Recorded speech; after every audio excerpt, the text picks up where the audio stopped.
We are situated in central Canada in the province of Manitoba on 40 acres that 3 years ago was a monocropped and annually tilled farm.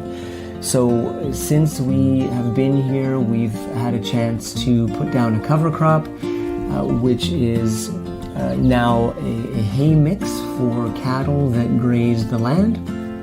We have 7 different paddocks that our neighbors' cows graze, and we've also had a chance to put in 2,500 feet of swale that catch the water and soak that water into 1,200 different trees and shrubs that we've planted along that swale.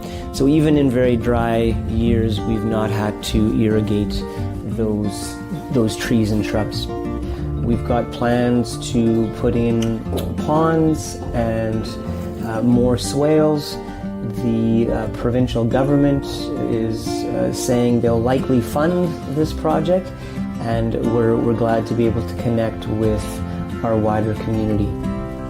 Our interest from the start of Northern Grove has been to reconnect people with nature, but maybe even beyond that, to restore our relationship with nature.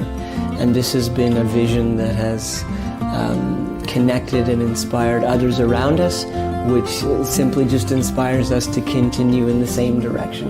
So we're excited and thrilled to be able to share our project and our vision with all of you.